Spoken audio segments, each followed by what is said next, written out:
আরে এরা কারা? ফ্রি ফায়ার থুকু, ফায়ার সার্ভিসের লোক। এ কি, এই গাড়ি বোধহয় চোখে কম দেখে।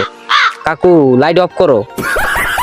খোঁজাখুঁজির পরে একটা আমাদের পান দেখে ভাপা পিঠার দোকান পেয়েছি। ফার্স্ট ফ্রেশ হয়ে একে একে জুতা বের করে নিলাম, দেন ভালো করে জুতাগুলো পরলাম যেন পায়ে ঠান্ডা না লাগে।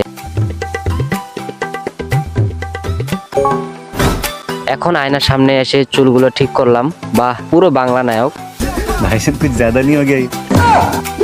দেন গলায় চাদরটা পেঁচিয়ে নিলাম যাতে কোনো প্রকার ঠান্ডা না লাগতে পারে। So I am ready to go. আসসালামু আলাইকুম এভরিওয়ান, সবাই কেমন আছেন? আশা করি সবাই অনেক ভালো আছেন। সো আজকে সকালে ফুল সেটআপ নিয়ে বেরিয়ে গেলাম বাইরে। বাইরে প্রচণ্ড শীত করতেছে, তার কারণে একদম জ্যাকেট চাদর সব নিয়ে বেরিয়ে গেছি যেন কোনো প্রকার ঠান্ডা না লাগতে পারে। সো আমরা এখন যাব, মানে আজকে আমাদের মূল চ্যালেঞ্জ হচ্ছে আজকে একটা ভাপা পিঠার দোকান খুঁজতে হবে অ্যান্ড আমাদেরকে ভাপা পিঠা নিতে হবে। সো আজকের চ্যালেঞ্জটা আমরা দেখা যাক কতদূর কমপ্লিট করতে পারি। তো আপনারা সবাই আমাদের পাশে থাকবেন অ্যান্ড দেখবেন পুরো ভিডিওটা, আমরা কি কি করতেছি, কোথায় যাচ্ছি, ফুল ভিডিওটা আপনারা এনজয় করবেন। অ্যান্ড আজকে মূল টপিক হচ্ছে শীত কেমন কাটলো। এখানে আজকে প্রথম পার্ট। সো আজকের এই পার্টটি আপনারা দেখবেন অ্যান্ড নেক্সট পার্টে কি আসতেছে সব ভিডিও দেখবেন। অ্যান্ড অবশ্যই যারা সাবস্ক্রাইব করেননি চ্যানেলটি তারা অবশ্যই সাবস্ক্রাইব করে দিবেন। So let's start. যে পরিমাণ কুয়াশা গাইস, যেন বিমান ছাড়া আকাশে ভ্রমণ করছি।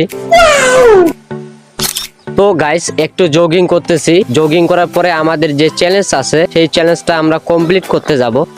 একটু জগিং করলাম, হাঁটাহাঁটি করলাম, দেন আমরা এখন যাব আমাদের চ্যালেঞ্জ কমপ্লিট করতে। সো অবশ্যই আপনারা পাশে থাকবেন। সো গাইস আমি এখন আকাশে উঠছি, মানে যে পরিমাণ কুয়াশা বললে ভুল হবে না। मैं तो कुछ और ही समझ रहा था।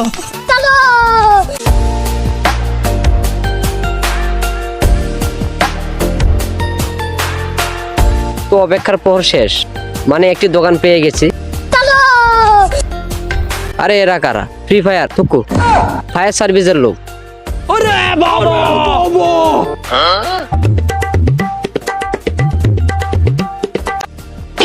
এ কি, এই গাড়ি বোধহয় চোখে কম দেখে।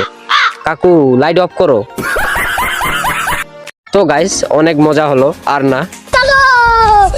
তো গাইস অনেক খোঁজাখুঁজির পরে একটা আমাদের পান দেখে ভাপা পিঠার দোকান পেয়েছি।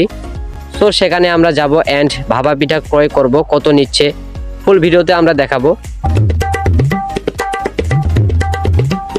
আরেকটা কথা, এটা ফুড ব্লগের মতো মনে হলেও মোটেও ফুড ব্লগ না। তো আজকে আমাদের যে চ্যালেঞ্জটা ছিল ভাপা পিঠা ক্রয় করা, তো আমরা আসলাম অনেকটা পথ হাঁটার পরে আমরা একটি দোকান পেয়েছি, সেখান থেকে ভাপা পিঠা নিলাম। তো ভাপা পিঠার যে দাম আপনারা যারা জানেন, তো ভাপা পিঠার ডিজাইনটা দেখেন, গুড় কিন্তু উপরে দেওয়া নেই, অনেকে উপরে দিয়ে থাকে, এটা ভিতরে দেওয়া।